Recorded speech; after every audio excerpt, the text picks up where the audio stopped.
The Standout Artist Podcast, showcasing the most unique and innovative musicians of Austin, Texas. Brought to you by entrepreneur and professional drummer Andy Jeffs. Stay tuned and stand out. Look at that. It's recording. Alright, cheers, baby. Andy. There we go. Let's go. Let's fucking go, baby. Dude. Cheers at home, too. Oh, fuck. I'm going to back out on that, actually, because one, I've spilled it all over myself, and two, it's a really good beer, so I don't want to drink it too fast. That's my bullshit excuse. And three, it's quite bubbly, and I just wasn't really prepared for that. Like, we said that we were going to down those beers before the show. And honestly, I'm just going to say that failed on my part. I can tell you why I wanted to down the beers, if you'd like. Okay, yeah. Because I'm hungover. Okay. And I think the way that real drinking problems start in life is when you start like hair the dogging it on a regular basis. Because I woke up today. I'm a fucking bundle of anxiety today. I didn't sleep well last night. Okay. Drank way too much after that show. And then you wake up, there's only really like one of two routes that you can go. You can fucking go exercise or you can go drink. What are we working with here? What are the options? Well, I fucking went for a jog and then I got something to drink. So here Oh, we okay. are. Okay, cool. So you've done both.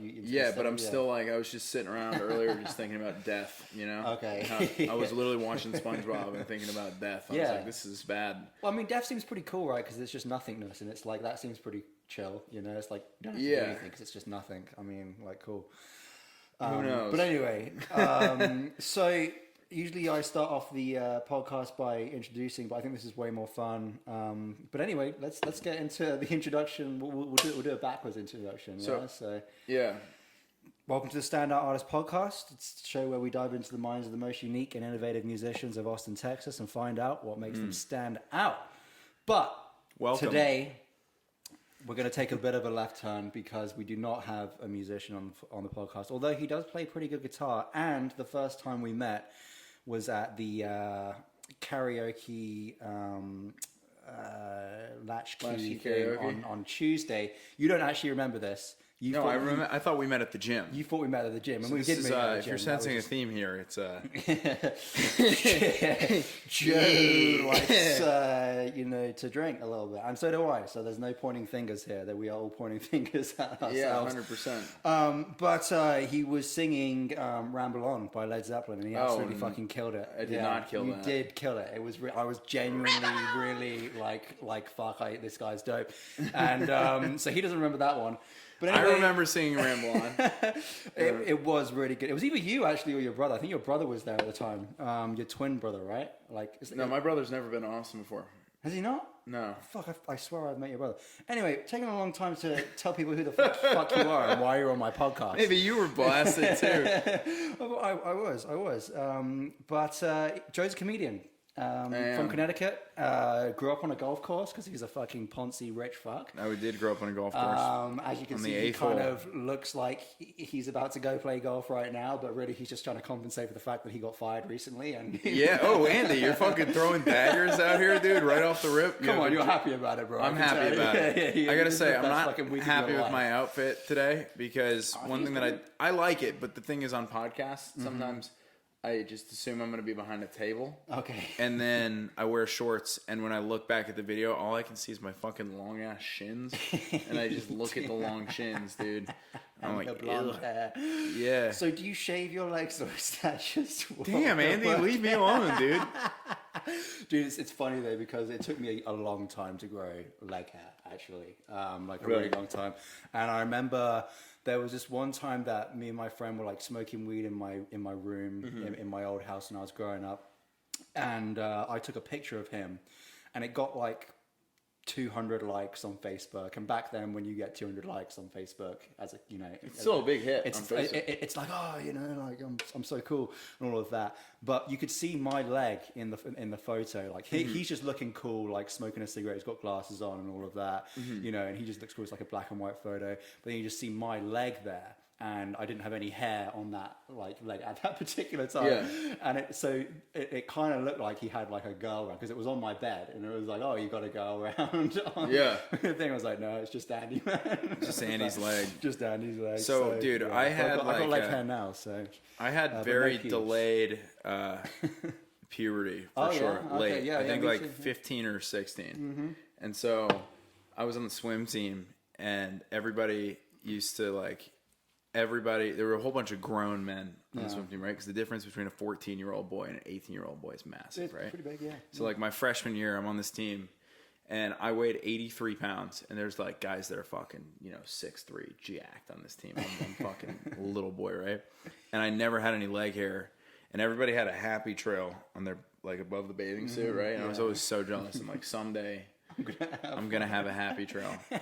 And I'm gonna have leg hair, and it's gonna be cool because like everybody would shave their legs for the races, and the joke is always Joe doesn't have to shave his legs because, dude, literally like I was such a little dweeb. Like people were like, oh, dude, you've never been. I was like, dude, I used to in the swim lockers. They used to take me and they would hang me up by my bathing suit on the hooks on the wall, straight up. It was brutal, but dude, they I looked around and I go, okay.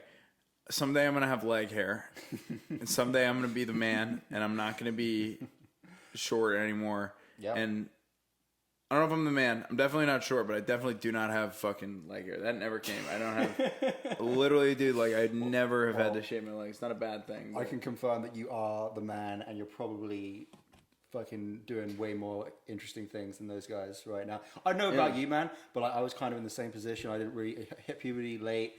Definitely got picked on and was like, just kind of felt like less than in high school, but not to like brag. I can definitely say for a fact, just like based on like, looking into the window of other people's lives back home, living a way more interesting life than they are. And You're going for it, man. Probably like you as well, man. I mean, fuck.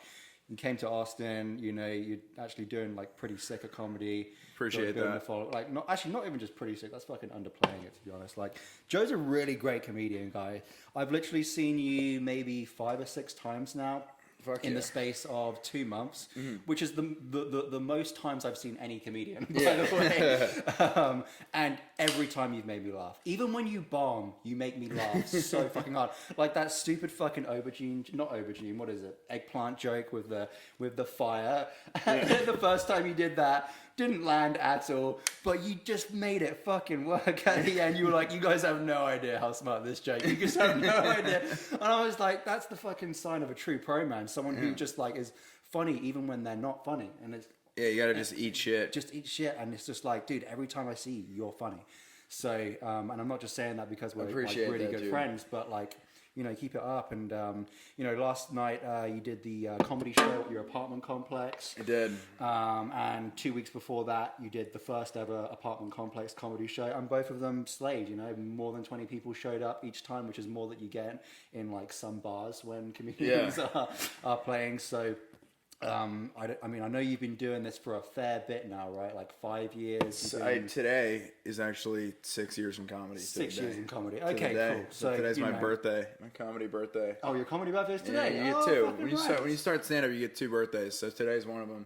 Damn. There you go. Actually, it was yesterday, but I didn't tell anybody. So we'll celebrate today. Oh well, that was appropriate. Why didn't you say anything? You had a comedy. I don't know. I don't want to take the thunder away. I just dude. Yeah, last night was an interesting one. Yeah, it what was interesting about last night? Well, a lot of shit went down last night. I had the show.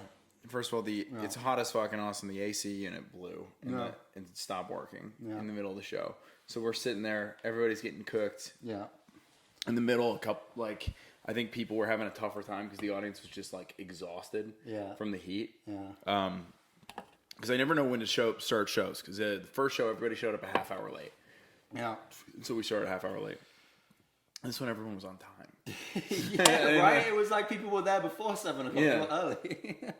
I don't know what to do because I was begging people to come early so that they would show up on time. Oh, right. Fuck. And people listen. But, fuck. Yeah, the AC unit blew, but then last night I got hammered. And, dude, I've kind of been having like a beef with one of my neighbors because he woke me up like 3 times in a row on weeknights at like 3 a.m. So I fucking like... First 2 times I was nice about it. The third time I kind of like reamed him out because I was fucking pissed, right? It was the day before the OnlyFans taping. And so I've reamed this motherfucker out. And last night I'm with this girl she comes back to my place at like 1 a.m. and there's this thing in Austin where like at the Lucky Duck you get these ducks from the vending machine. Yeah, right? I've you know got what I'm a couple talking of about? those. Yeah. So it's like in Austin, for whatever reason, if you go to the Lucky Duck outside your apartment on the little mantle, you put the duck from the Lucky Duck. Oh yeah. And it's like like in the Bible when they put like lamb's blood on the door to signify like that they're on board. It's like that's like the lamb's blood for alcoholics in Austin. You're like, I drink way too much. If you have a Lucky Duck on the front of your apartment door, you are a bona fide alcoholic. So my neighbor has one. I've seen a couple of those in your apartment complex, actually. All just over the like place. everywhere, yeah. So the guy next door to my apartment has one outside of it. He's the guy that I got in the fight with. Yeah. The girl... What did you do to the ducks? girl last night comes back. She's like, I'm taking that duck. I go, please don't take the duck. And she's like, no, I'm taking it. I go, all right. You know what? I go, fuck him. He's a fucking dickhead. You take the duck. I think he heard us because he texted me this morning. He's like, where's the duck? Dude, he texted me asking where the duck was today. And I totally threw the girl under the bus. I was like, the dumbass I was with last night took it. My bad, dude. But now I've got beef with my neighbor. And I don't know, dude. Just this is the thing about like stand-up and music is like... Go get another duck for $1 for fuck's yeah, sake. you're allowed to just get absolutely just blended, like before you go up there. Yeah. And some nights, on nights that I do allow myself to indulge, occasionally I will overindulge. So yeah, it's a problem. I mean, like having fun is unfortunately very fun. Yeah. So what are you going to do about it? Good. I mean, I think there's only one thing we really can do about it. And that's have a drink. 100%, dude. That's what we're going to do. So I wanted to ask you. Yeah. I know this is not an interview of you, but this is the way it works when you do podcasts. You questions. Yeah. Because, dude. So you play drums. Yeah. And the last band you played with, was that in Vancouver or was that down here? I mean, fuck, that's a good question. Who have I played with since I've been here? Not many people, honestly. Yeah. It's been a really slow progression. The last official band I was in, was in Vancouver. I didn't even really get into any bands when I was in New York, to be honest. Yeah, I was in 2 bands when I was in Vancouver. One was basically Motley Crue. It was a band called Damsel. And then the other one was this kind of like indie rock band called Illacuda, like a sick fish. Yeah. Illacuda? Yeah. That's Illacuda. a sick name for a band. They were my favorite band that I've ever been into. But, dude, I don't know. It's, I've just been very selective over the last few years of being in bands. Like if I wanted to, I could be in 5 bands by next week. Yeah. Absolutely no 100%. problem. Especially considering you're first of all, you're a great drummer. I've played music with you. You fucking rip. Right. But the thing is, it's also like drummers are with a kit. So hard to find. Right? Yeah, like just being like, we have a place that we can practice. I have transportation, a kit, a jam spot, the whole fucking thing. You know, I live right downtown, so it's like I don't know, man. Well, the thing is, all of our friends play music. So we've got a bunch of mutual friends like Colin, Alec. I was with Ray, who's over last night. He was playing guitar at my place. He's sick as fuck. Okay. I don't know. We could throw it. I can't handle being in a band right now, but I could certainly handle dicking around. Jam. Yeah, for sure. I mean, I am building a band right now with this dude that I met at the Cigar Lounge on East Austin when I was going there every single day because I wasn't dating at that time. But then found a woman and I was like, I've never been there since. Yeah, you're right. I love the. I do that too. What is it? The pejorative we? Is that what you go? The pejorative we. I don't even know what pejorative means, honestly. So you caught me off guard. I don't know what it means either. I said it. Dude, I do that all the time. I say smart, fucking words. I say words that I don't understand just to sound smart, but then I realize I don't need to do that because I've got a British accent. And most people don't know that I haven't been in school since I was 16. Anywho, so building this band with this guy from this Cigar Lounge and really great songs. We wrote like 4 or 5 songs and I was surprised, when we went in, I wasn't really expecting anything, but like these songs just sounded really good, and now we're trying out a few musicians and it's honestly coming together great. We've got like a bassist, a rhythm guitarist, and maybe like another keys player or something like that. And what does he play? He's just a guitarist, that's all he plays, but he just comes up with some good licks and we have a good writing chemistry together, so really all we need is like 2 more songs. We've got a set list there. I don't know. How do you feel about covers? Do you like doing covers? I think covers are fine, to be honest. I just don't want to be in a cover band, It's like there's a difference between doing covers like and the Beatles being were a cover band for 3 years. Is that where they were? For in 3 the years, they beginning? were a cover band in strip clubs. Oh fuck! Were they touring when they were doing covers? Like, or were they No, just in so- Liverpool and shit? And granted, this is just such the classic, just like I read one Malcolm Gladwell book, and I'm going to tell you from memory what I read in a Malcolm Gladwell book 10 years ago. but this is what I remember from it was is they were a strip club house band, and they would do like covers in the early 60s. Okay. And they were just really tight, really good band. Yeah. I heard that they did a lot of touring as well around like Europe. I'm not sure if that's when they were a cover band or something like that. Yeah. But they just got in like an insane amount of hours of practice, and that's why they became so good, right? It's like that thing. So yeah, no, covers are great. I think covers are a good way to build relatability with the audience, and it's also just fun because these are you're usually going to be playing your favorite songs that you grew up on and stuff like that. 100%.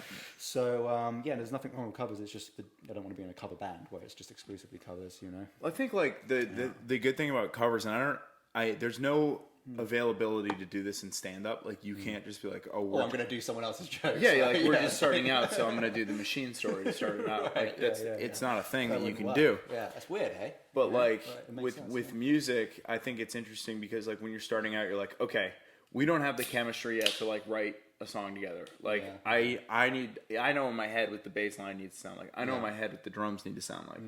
But we're not at a point where we're cohesive enough to write music together.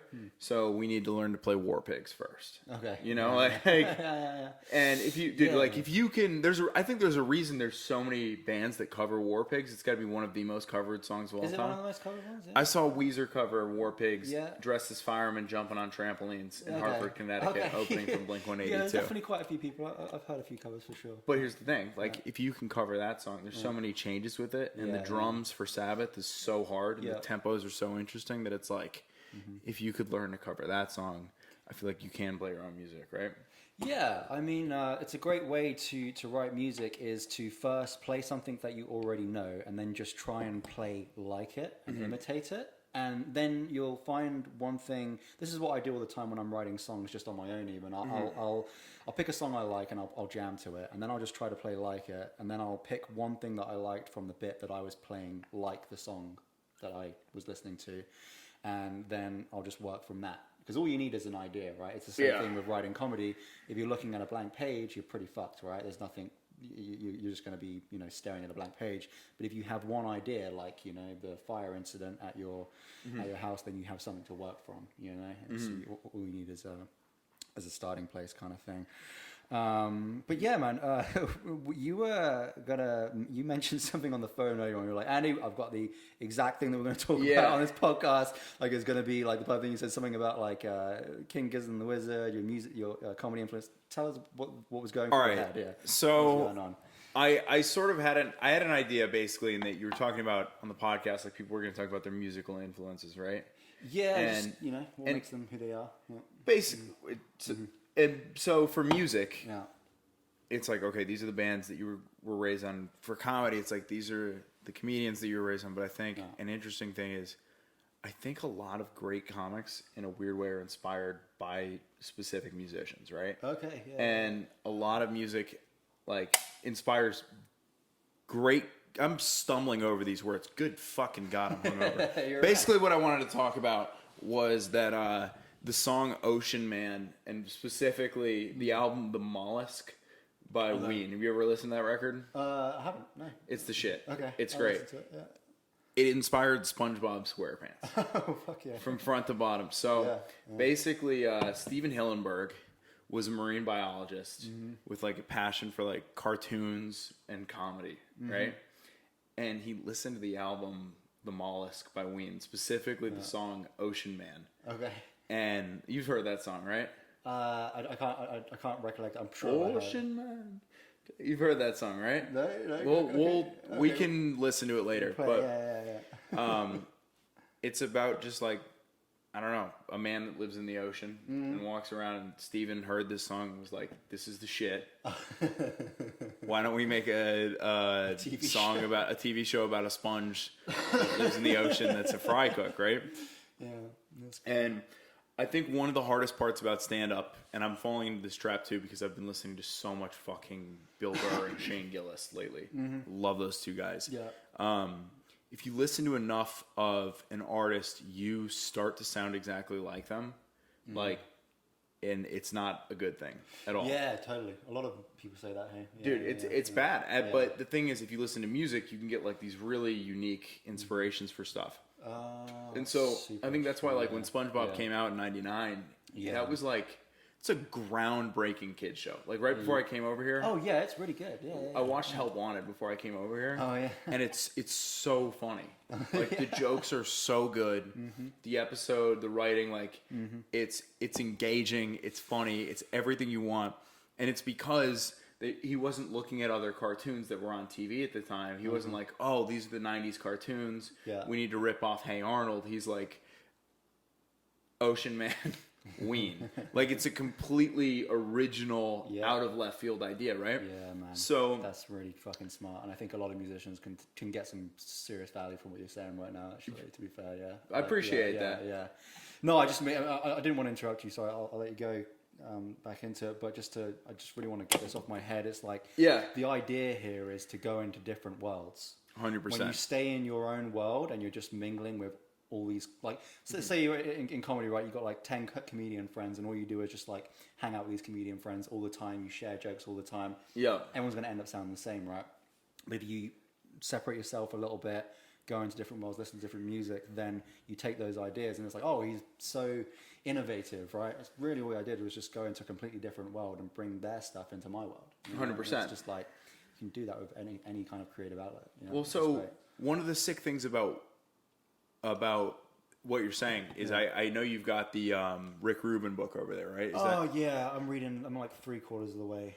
So Rick Rubin did Andrew Huberman's podcast. Yeah. And one of the interesting things that he's talking about is like creative output is input, right? Yeah. So whatever you ingest, you're going to spit that out in some form or another. Yeah. Just consume more, right? Yeah. 100%. So like he's talking about like, okay, you want to like make good art. If you're flipping through your phone, going through TikTok all day, looking at just dog shit, you're not going to get anything interesting. Yeah, garbage in, garbage out. Right? So I'm trying to fucking force myself to read this book about Ireland and like, but the thing is, okay, so this is where I'm going with this music-wise for me. How it ties into me, because it's all about me, dude, is my favorite band right now is King Gizzard and the Wizard Lizard. Okay, yeah, great band. I'm obsessed with this band. I was listening to the Live in San Francisco record at the gym today. Yeah. They are nuts. Yeah. But the thing that I love about them is, and this is sort of the opposite of comedy, is comedy, everybody goes, okay. The exception of like crowd work dog shit that people post online, people go, I'm going to fucking work on this special. I'm going to work on it for 4 years. It's going to be amazing. And then when I drop it, we'll work on the next one. And another 4 years will go by and then I'll get it. Giz is like 4 albums a year, baby. 4 albums a year. One will be fucking fusion jazz. One will be thrash metal. One will be garage rock. One will be stoner rock. They're just fucking touching everything. Right? But what I love about that is, what's preventing me from going on stage, and even if I fucking bomb, and trying to do it Casey Rocket or Eric Andre does, right? Just one time. It doesn't need to be a thing that I stick with. But just go, fuck it. Tonight, we scream on stage.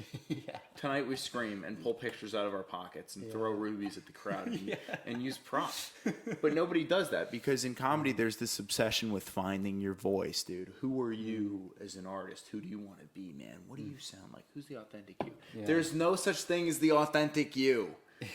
We're all changing, man. We're all different in every moment to the next. So, for sure. I don't know where the fuck I'm going with this, but I think you're trying to say, like, don't get too attached of, like, you know, your identity, and just like play around with things more so that you can get more output. You know, it's like more input, more output, right? Like, Is that what you're saying? Pretty much, yeah. Okay. And listen to weird shit, and just like the thing that I love about Giz is the complete.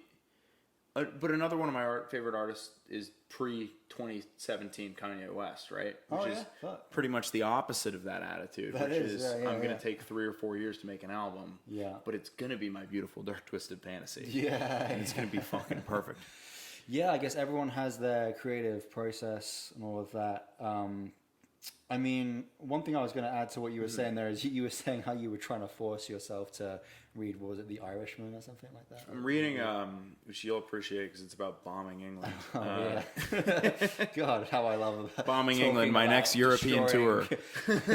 My other country that I'm from. But I think what's really important is, and this is something that my drum teacher over in England that I've been going to for about 10 years always has to point out to me again, because in England there's this whole overarching belief that if something is painful and shit, it should be good. It's probably good for you, which is really not the case, especially when it comes to art. So you gotta enjoy the stuff that you're consuming as well. It's like, for me, I try to listen to one new song a day. That's like my thing, right? And if it goes longer than that, and I listen to like 5 new songs a day, then that's great. But the number one rule is, if I'm not enjoying the song, just skip the fucking song, right? Really? Yeah, because it's art, man. You're doing it for enjoyment, and you got to listen to your feelings. And it's like, if you're trying to consume something and it's just like, this doesn't feel good, it feels like I'm forcing it, then stop completely. Let me make a confession. Okay, yeah.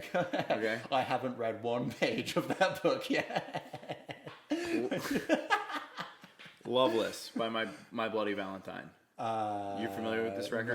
No. It's widely considered to be one of the greatest records of the 90s. Okay, yeah. Shoegaze record. Yeah. My buddy's obsessed with this album. Yeah. I've tried to listen to it 3 times. Yeah. I hate it. I fucking hate it. You hate it, that's it. That's And great. But so there's a pushback to that though, right? Which is David Foster Wallace. Yeah. There's an interview that you can find online. It's him talking Who's about. that guy? I know that name. What's He wrote Infinite Jest and Consider Oh yeah, Lost. dude! I was literally watching that movie the other day, where it's like the movie about him. The tour. The tour. The end of the tour. The end of the tour. Yeah. It's fucking great. Yeah, it's great. Fuck yeah, I'd like to read the book. But anyway, go ahead. So, I read Infinite Jest just to tell you guys that Okay. I'm a smart guy. Was it good? No. Shit, yeah. It was fucking no. It was so confusing, dude. Oh, I wow. have. It was a great book, but I have extreme ADD. I'm trying to read the fucking. This is the way it's written, right? Okay. You'll be on page whatever the fuck 500. Yeah. Footnote. Okay. What do you mean footnote? You have to read the footnotes. Oh. You have to read the right, footnotes in this okay, book. Okay. I got you. And David Foster Wallace is a cunt.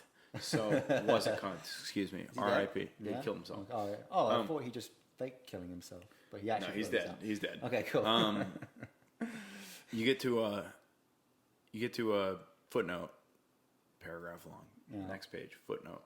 It's a 150-page footnote in that book. Okay. Yeah. You have to read all of it. Shit. It makes you read the whole thing. That's fucked. And yeah. so like it's confusing. I was proud of myself for finishing it, but that book sort of embodies his philosophy in that. God, I sound like such a pretentious fuck, but I mean, you are. You know? yeah, I am. But he had an interview where he was talking about just modern music, and he's like, some music you need to really sit with and get through something. Yeah. Right? Where there's like a big build up. He's talking about like classical music. Yeah. And you've got to wait for it to get somewhere. It's going to take minutes sometimes, but when the payoff hits, it's so much more worth it. Yeah. And the thing is, with modern music, like especially like EDM or pop music, Yeah. you got to hit right off the bat. It's immediately just got to be like, boom, trap rap. Well, that's what most music is based around these days, because everyone's attention span is just completely shot, right? You know, Yeah. I remember being at a music conference here in Austin. It was like one of the, I think it was Music Industry Blueprint. No, not that one. It was some company. They were putting on something at the Hyatt Hotel, and people would bring up their songs, right? And and they would play them live, and people and these judges would break down their songs. And pretty much it was the same thing every single time. It was like, could you get to the good bit like 10, 30 seconds before and all of that? And it's like, you know, I think someone even said this, like, you know, we're not in the days of Pink Floyd anymore, you know, where you can have these big, you can make that yeah. decision to be that band. Really have to be careful about who you listen to. I mean, most of the songs that are played on that stage were shit, to be fair. But like, but still, I think like, you know, I listened to the song "There There" by Radiohead on the walk over here. Oh, yeah. The payoff's 4 minutes in. yeah. Where the song starts getting into it 4 minutes in, right? But like, I don't remember listening to Pink Floyd and being like, man, will this thing fucking hurry up? Like, I don't, or Stairway to Heaven. You know, that takes a bit of a while to get in. It's like, I don't remember thinking, fuck. Freebird? Yeah, Freebird. Fuck yeah. So I don't know, man. You know, it's like, yeah, I don't know. That's an interesting one. I don't know. I don't really know what to think about that. I think it's just got to be good. If it's good, it's good, and if it's shit, it's shit. Yeah, my jazz teacher in high school said the same thing. He said, "If it sounds good, it is good." And it's a Miles Davis quote, maybe. I forget who it is, but yeah, actually, I think that might be. I think I've heard that before. You like Miles? Well. I do. Yeah, he's great. Yeah, it's another one where it's like. Just you want to talk about the ultimate, like, willing to destroy himself and rebuild himself. Miles. Didn't he, like, put himself in, like, a basement with his band, and we're just like, we're not leaving this fucking place until, like, we created something, like, good? I have no fucking idea, but I know that he was, like, a pretty traditional, like, jazz artist in the 50s, and then by the 70s, he's going to watch Iggy Pop and is like, we need to do everything completely different. Oh, yeah. He's like, nice. Dude, that's crazy. I don't know. But anyway, you were saying about that book being like, you know, just a fucking long-winded footnote thing. I'll give you Rick Rubin's book once I'm done with it. Literally every chapter is 3 pages long. It's great. I feel, you know, you just need that payoff to know that you finished the chapter. Yeah. I literally read 1 chapter of that a day right now, and I feel so good about myself, even though I've only read like 3 or 4 pages. That's what's up, dude. So Rick Rubin knows what's up. He knows how to get people to consume shit. Rick is great, man. Yeah, no, he's cool. And yeah, I've watched definitely. I think I just watched his podcast on. I watched the Rogan one and the what was the other one? Other guy here, the really smart Russian guy.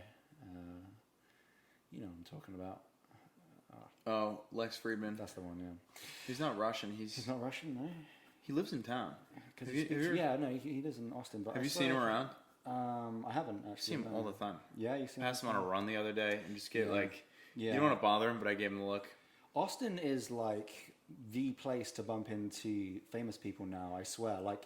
You know, New York and LA have always been like the biggest ones, but like Austin's even more because it's so small. Just everyone's moving here now. It's like, you know, we go to some clubs that like they all kind of hang out at as well. You know, like all these influencer people. So it's interesting.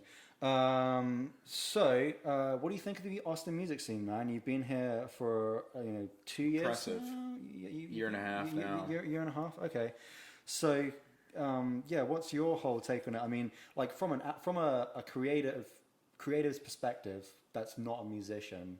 Like, what would you say to the musicians of Austin? Like, how you perceive it? You know. Well, I think there's a couple interesting things about it. I think Austin in itself does a couple good things to foster good music. Yeah, which a lot of other places don't do. They give musicians health insurance, which is fucking crazy. Yeah. They give, if you're a musician making like under 80 grand a year or something, you qualify for affordable housing, which is crazy. So like they take good care of musicians in Austin, which I appreciate.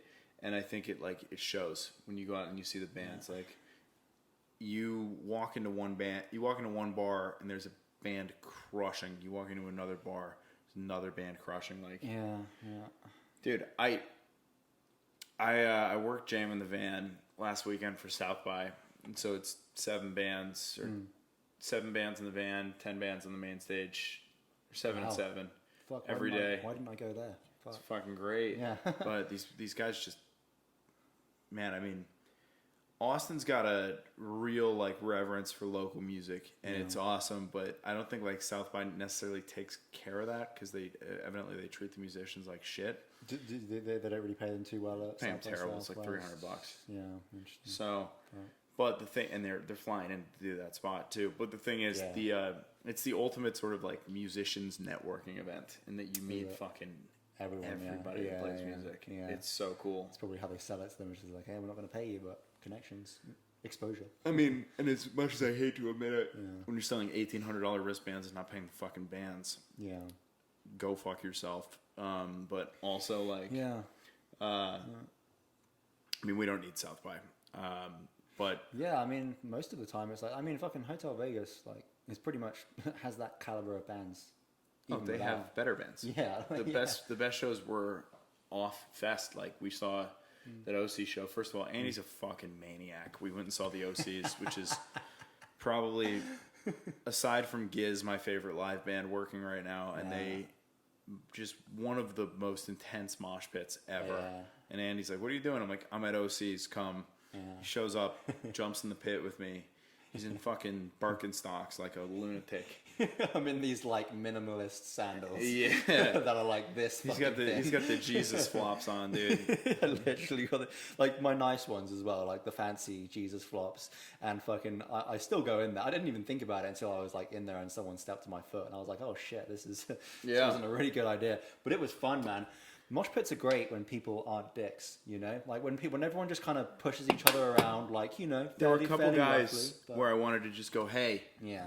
Open hands. Open hands, yeah. Open hands. And also, like, you don't need to push people as hard as you can push if you're 6'5" and jacked. Yeah. Fucking idiots. I just kind of do this, right? Like, I kind of, like, like that shields me from everyone. I don't have to think about it. But it's fun, man. That was a great time. I mean, I bought my music wristband this year for South by Southwest, but honestly, didn't need to do it. I mean, it was only $100, but next year, just stick by my side the whole time. I think we'll fucking rock out. That'll be great, man. I mean, we both fucking love live music with a passion, right? Like we have a good time with it. Just fucking love live music, man. This is the interesting thing about Austin. It was not this way in Boston. It wasn't this way in San Francisco. Also, because Boston and San Francisco, perfect examples of cities that don't cultivate or embrace live music at all. A lot of cities just don't, hey, and it's weird. Well, they're too. The cost of living's too high, and for a guy that like. I don't know. My friends at home would call me liberal. My friends down here think I'm a fucking crazy right winger, but I do believe that like you need to take care of people trying to do art, right? Yeah. And that's important. Yeah. I mean, the thing is, like in Boston and SF, San Francisco in particular. I mean, like, how can you afford to live there and try to do music? And the city doesn't really like make a push to try to have musicians around doing the thing, right? Well, yeah, because the people that are able to afford these places in these big apartments as well are living like, you know, near the bars and stuff like that. They don't want to hear the fucking... No, they don't. A lot of that. I do think a lot has to be said as well, though. Like, we're very blessed to have some great musicians here in Austin, but I think something's got to be done to like improve the general kind of like quality of creatives out there as well. Like I think a lot more people would pay and come to see creatives and support the music scene or the creative scene if people were just better, you know? Because it's like the people that are really good compared to the people that just are kind of shit. I mean, it's like 80-20, right? At the end of the day, like maybe it's also maybe like 10. You watch comics go up, and unless you're really paying attention, like. You can just go, oh, this guy's pretty good. Yeah. Then you really watch and you're like, this guy's all right. Like there's like a Crushers. There's fucking Crushers. Like Dylan Sullivan on the first show that we did for my apartment show. Which one was he? Bigger guy. Oh, dude, he fucking crushed it so bad. That's a guy that crushes. Yeah, he improv'd as well so good. Like he was so good at improv with the crowd and stuff. He didn't even mean to talk to the crowd, but it just happened. It has to happen. Yeah. Like there's moments like that where you just sort of have to embrace it. It's a very unique thing for stand up. But the other thing too is Austin has a weird relationship between musicians and comedy in that I feel like it doesn't exist in other places. What do you mean? Oh, in Austin, you mean? Yeah. Oh, yeah, for sure.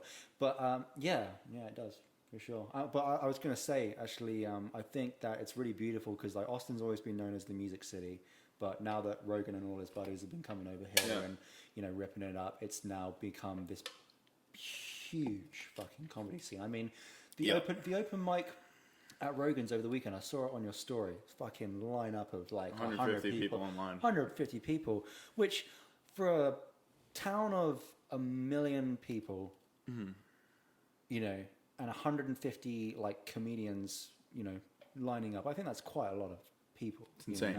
It's LA numbers. So I think it's kind of cool what's going on here, and I think musicians and comedians really should collaborate together because there's not really any competition between us. We can totally collaborate together and help each other grow, you know, and do some pretty cool shit, you know. Yeah. And talk about going into different worlds, right? Like imagine what kind of baby will be conceived from the, you know, emotion, the creative fucking that the comedians and the musicians do together. You know, like Yeah. I think that's some cool shit. I mean, Nether Hour, for instance, you know, they're a great band, and they're doing lots of stuff with comedians as well. So I just hope more people do stuff like that and make it interesting and innovate. You know, that's what art is all about. It's about doing stuff that's never been done before. 100%. So, yeah. I mean, and it's getting harder and harder to do that, right? Like, I think one tough thing about comedy is music ages well a lot of the time. Yeah, fuck. If you go back and look at Amen like to that. 60s, 70s rock, you're like, this is sick. Still the best album that's ever been created, kind of thing. Yeah, like you go listen to Abbey Road or like Zeppelin 2. Yeah. Zeppelin, any of the first four, and House of the Holy, and fucking what's the double album? Oh, Physical Graffiti. Physical Graffiti. Yeah, that's one of my favorite for sure. All still hold up. Yeah. But you go back and watch comedy from the 60s, and you're like, good God, dude. Not good in the 60s, no? terrible. Oh, yeah, because it's pretty watered down at that point, right? Like, people didn't really... Well, you could go to jail for... Really? You could go to prison in the States for saying... So free offensive speech shit. wasn't a thing, like, at that point? It's the First Amendment. When did that come into place? I mean, it's the First Amendment. It's the first one. Oh, so, like, what like, when did it come into... What do you mean? It's like, it came with the country. Okay. But okay, got you. But there were different things, like you're not allowed to do libel, which is like just like lie about shit. So you can't make up a story. You can't just like you can't lie.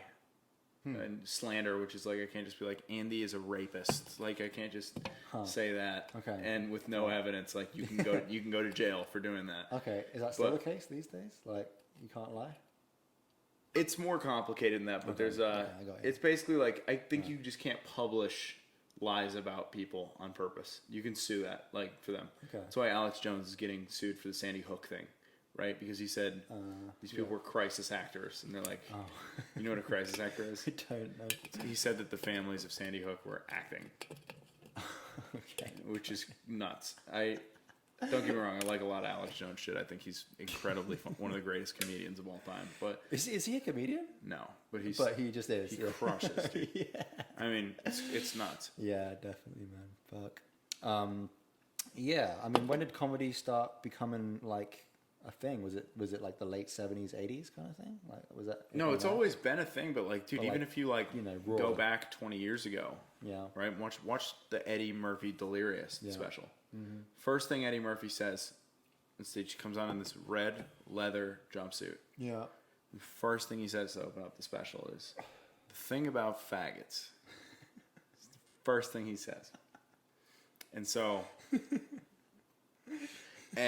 you go watch that and you're like, whoa. You're like, damn, shit's changed. And I'm not saying it's not a funny record. It's a great record, but you go listen to some of the Carlin records. They're not that funny. Even though Carlin is undisputed one of the GOATs. It doesn't age as well as music. But the thing is, I think comedy is getting to the place where it's about as good as it's ever been right now. I don't think music is anywhere near the best it's ever been. No, I mean, I was thinking about that while you were talking. I was about to say music isn't as good as it's ever been, which is, you know, true to an extent, but also there's other stuff. I think there's just like more quantity these days, so there's, you know, naturally going to be, it's just harder to sift, and there's just like so many different ways to consume music, and there's just so much quantity, and there's so many distractions as well, you know, to get yourself to find the right music. Bad music historically has floated to the top, right? Like, you know, the first #1 Bob Dylan single ever overtook How Much Is That Doggy in the Window to get #1. Isn't that fucking crazy? That's crazy, yeah. Wait, we finished all the beers already? No, there's 2 more down here, my son. Oh, no. Yeah. Oh, yes. Anyway, let's talk about the bands of Austin. Like, what are you liking these days? Like, who are your top 3 bands of Austin that you've seen? I've always been a fangirl for Billy King and the Bad Bad Bad. I was going to say that too. They're great, man. Those are my dogs. Yeah, I love those guys. All of those guys. I love seeing Will around town. He's I'm an actual fan of them. And Billy's been on the podcast, and so has Rocky as well. It's a fucking great interview. Great. He's a beast. Yeah. I mean, I think I admittedly really like them because they're clearly like very heavily influenced by the OCs. Oh, really? Yeah. For sure. Okay. I would say they're very heavily influenced by a lot of the shit that I listen to, like the OCs and the Cramps and King Gizzard, and Ty Segall. Say Ty in particular. Yeah. But Cameron, their guitar player, is just an absolute fucking... I think Cameron in particular is one of the most underrated guitar players in the entire city. Are we talking about Billy King? Yeah. So he's the lead guitar for Billy King. There. Yeah, he's great. It's a monster. Yeah. Dude, there's like some people that you just see around that you've never like really like met before. Like Jam in the Van, I met like Walter Lukens, who he was a fucking crusher. Have you ever seen Kazai Utes before? No. Dude, they're fucking sick. Is that the band we're going to see at the end of next month? No. This is an Austin-based band, and it's like they call it psychedelic beat music, but they've got like a Latin drum percussionist at the front, an African percussionist at the front, and then a drum kit dude at the back, horns, saxophone, guitar, and it's just sick music, man. We definitely got to go see a show of theirs, Austin-based band. I've had the Latin percussionist on here, but they're good. I really like the other band that Rocky's in, Lady Fang. That's a really good band too. Oh, you know who's great, dude? You weren't there that night, but it's this group of like 20-year-old girls. It's called Die Spitz. Oh yeah, I've seen them before. They're sick. They won like 3 awards this year or something like that. Rip. Yeah, they're great. They rip. Yeah, I mean, like rip. Can you imagine like it's gonna sound really bad. I'm trying to say this. You're like dating one of those girls and then just like being a dick to them. Like how much they would probably kill you. Like the kind of girls that would just like. It's the ultimate like I don't need you chick. Oh my god. they're bad. They're bad. Bad as in badasses. Yeah. They're awesome. So Die Spitz. I want to get them on the podcast as well, but they're just kind of a big deal, So. Oh really? Are they like hard to get a hold of? No, I think I messaged them on Instagram, but you know what it's like with message requests, like they don't, if they don't follow you back. So some bands are good at checking their message requests, others are not. A guy that I'm getting here on Monday, Nolan Potter from Nolan Potter's Nightmare Band. Have you seen them before? No. They're really good. Fucking just that kind of music that you can't really put in a box. But yeah, there's tons of great music here in Austin. I guess to kind of wrap up here, Joe, seeing as... Have I had 3 beers on the podcast? Yes. I don't think so. You got... How many deep are you? Oh, did you Are you on your 3rd yet? I'm on my... Hustle up, 1.5. Yeah. Let me ask you a question to wrap up, actually. You can ask me one, too. 1 for 1, yeah? Okay. Fuck yeah. You go first. I was just going to ask you, like, you're a comedian.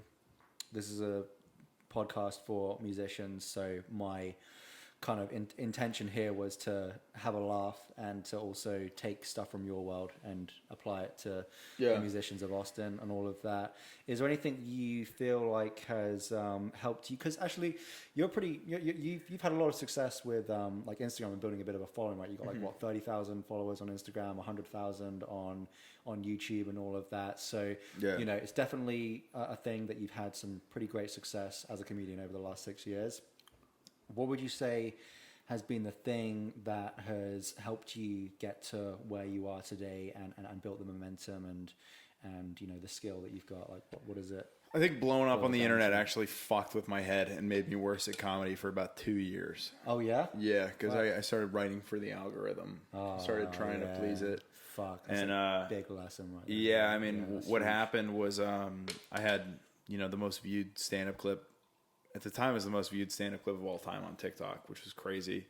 Really? Yeah. Wait, of all time?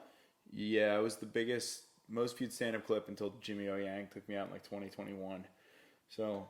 Of all time, you had the most viewed TikTok at the time, but TikTok was like 2 years old. So it was the most viewed clip of 2020 and prior. Okay. It was a... Still, though? Big deal at the time. What happened was, and I've told the story a number of times, so I'll keep it brief. I filmed something in 2019, and I didn't expect, and it went terribly. So I could only like get 4 or 5 clips out of it So I was brand new at comedy. I was 2 years in. Okay. And so I got 2 clips out of it. I posted them on TikTok because I didn't know where else to post them, and they blew up. It ended up being like some of the biggest clips ever posted on there. How many views did they get? 150 million between the 2 of them. Fuck, that's no joke. On all the platforms. That's like what some of Joe Rogan's biggest podcasts have gotten on YouTube. Yeah, You know? it's crazy. Yeah. But the thing is, I didn't have anything to back it up, and then the pandemic started right after. So what happened was I went out and I just tried to record everything that I had immediately. It was just like, we need to follow this up with more bits. I really rushed the process. I was doing everything for the internet. And it took me like almost until like last year to just be like, I don't care about fucking. I'm chilling. Yeah. We're getting to it when we get to it. Yeah. And I think that it was, let's slow down, get to it when we get to it. We'll release the special when we're ready. But after watching Giz, sort of tie it all together, I've watched this band fuck around so much, and I watched them sit around, and it seems like the guys just hang out a lot together, and they get in a room and just play music together. Yeah, and fun. they just turn the amps on. Like yeah. all of the Bob Dylan bootleg series are just recordings from him and his band playing live. Yeah, the band was the band on the first bootleg series. Do you know that? The band was that's what they the called band. themselves? Oh, right, no, the band. You know the band, the band. No, I've never. The Weight. No, Andy, you've. What's the band? The band. Take a load off Manny. I mean, I know that. Take a load for free. Yeah, I've heard that before. Yeah, that's the band. The band. That's the band is called the band. It's called the band. Okay, cool. Yeah, dumbass. Sorry, guys. I need to brush up on my American history. Apparently, it's a great band. All right, I just praised Zeppelin and the Beatles. You can give the band a nod. Okay. But anyway, I think what I'm gonna start doing, and this is what I've learned from music, is just start hanging out, cranking out stand up, not for clips, just for fun. And then if it sticks, it sticks. Yeah. So that's what I've learned from King Gizzard and the Wizard Lizard, to tie it all together. So speed and fun is kind of like the thing there. Yeah, just I mean, you know, just like the apartment fire. Yeah, like the apartment fire happened. I'm like, why wait? I can have a minute on this tonight. Yeah, I'll do a minute on it right now. Yeah, like we'll go to the open mic. I'll do it now. Yeah. I got fired from my job. I will do the bit now. Yeah. Like, well, yeah. Let's just do it now. Yeah. Things happen in your life every day. Yeah.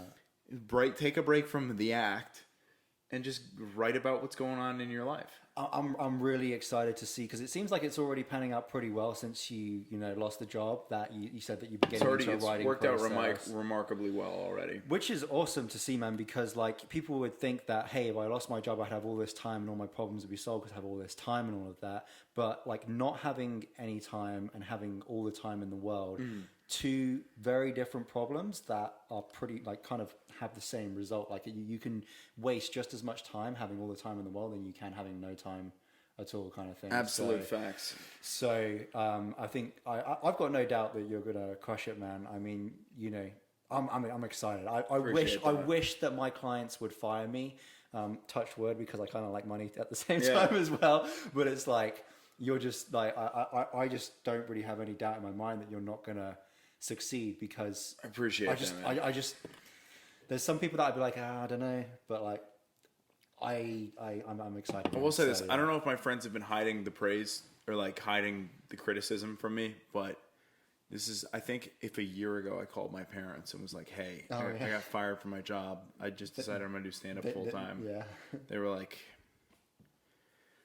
"All right, we knew it was coming, so good luck." I think, and everybody's been like, "I think you can do it." I think everyone, like my close friends, especially the ones down in Austin that have been watching over the past few months, like you, Alec, and Colin, and everybody has been like, I think you're gonna be all right. Yeah. Based on everything that you told me about your situation, I'm just like, oh shit, he can do this. And like, okay, we both like to do dumb shit. We like to get drunk and spend a lot of money and fucking do dumb shit. It's really fun. I'm probably never gonna stop doing that. Maybe do it a lot less, but I enjoy doing dumb shit. But at the same time, you're also really smart, So I think that I think that like there's I think it's good to make dumb decisions, because that's what gets you to these like crazy outcomes, And we should do a podcast like a year from now and just like, you know. We should. Let's do it a year to the day on my 7-year comedy anniversary. For sure. All right. What's my question? You had a question for me. So, by the way, I think those were really great advices as well for the musicians as well. So, thank you for sharing that. But yeah, what's the question? Of course, man. Hit me with it. Well, first of all, I got caught up in my own fucking narcissism there and forgot the question that I was going to ask you because I had a fucking great one. God damn it, Andy. Hey, man, it's all good. So, I'll ask you this. Yeah. All right. We've been talking a lot about like drawing musical influences for comedy from music and other shit. Yeah. Is there anywhere in particular that like you've looked at to try to like get inspiration from music from anywhere outside of music? Good question, for sure. I'd say movie stars. Really? Yeah, man, just the way they are. Because at the end of the day, playing an instrument isn't just about like learning a bunch of like beats, chords, fills, structures and all of that. It's about portraying your character in the most authentic form through your music, you know? Like, it's like the difference, but I think I don't know who said this first, but it's like the difference between you off stage and on stage is there's no difference, basically. It's just the difference is you're on an instrument and you're not, kind of thing. And honestly, some of my favorite characters, so to speak, are actually some movie stars. Like I love, you know, like Brad Pitt in Fight Club, fucking amazing. You know, Scarface. Who's the guy? Dude, you could pull off the Brad Pitt in Fight Club build, by the way. People don't realize he's 6'2", $175 in that, or $165. He's not 6'2", he's short as fuck. He's like 5'9" or 5'10". Oh, yeah, Brad Pitt's small. But never mind. But no, I definitely I will be getting jacked soon. I've been saying it all my life, but I will get jacked. Why don't you come work out with me? It just so you guys know a little context here. Andy quit our gym. I didn't quit your gym. I just stopped going to that gym. Quit the gym. Of the gym. Because I go to the sauna and the cold plunge. Shut up, Andy. And I only work out once or twice a week. Come to the gym. I will. No, actually, I will. No, this is what Andy does. He comes up to me. I go, Andy, why did you leave the gym? He goes, well, I came up with this new program where I stress the muscles and I hold it for as long as I can hold it, and I do that for every muscle in my body once a week. Dude, this is the first time you've ever done a British accent since we've been friends. And that's actually pretty good. Are you been holding back on me, bro? I don't know, dude. So, okay, yeah, I have been doing this new workout program. It's this book I read, but I will be moving back to Squatch because they're actually opening up a part of the gym that has the machines, so we can do workouts, we can fucking spot each other, we can suck each other's dicks. It's gonna be great. But yeah, movie stars, man. I really like Captain Jack Sparrow. I know it's kind of cheesy, but like the first fucking Pirates of the Caribbean, I just like love that, like kind of, you know, like. He kind of puts the swagger. He portrays himself as a fool, but he's actually 10 steps ahead of the game, which is kind of how Shane Gillis. I can relate to that, you know. Yeah. Shane Gillis. It's a Shane. It's like I'm a fool, and I kind of fool everyone like, oh, he's just a fool, but I'm actually very fucking smart. Norm Macdonald. Yeah, all those guys. Yeah. You honestly, you have the same trait as that. Like you portray that you're this. I'm dumb as fuck, dude. Dude, come on. You had a 6-figure job. You moved to Austin. You somehow got 30,000, followers on YouTube, and the most fucking watched. You know, it's like don't blow my cover, Andy. Look, okay. I'll say enough there, but you know, yeah, movie stars for sure, and characters in movies is probably where I get my inspiration from. No, I love that. I think there's like for sure. As a kid, I think I had a problem where like I would draw like too much inspiration from like movie characters in particular, where I'd be like, I gotta be that. Yeah. Like, dude, Jack Sparrow and Pirates, it's a great one. And Fight Club was my favorite movie. Yeah, definitely. Dude, favorite movie in high school. I saw that movie and I was like, whoa, I've never seen anything like this. David Fincher, what a fucking genius.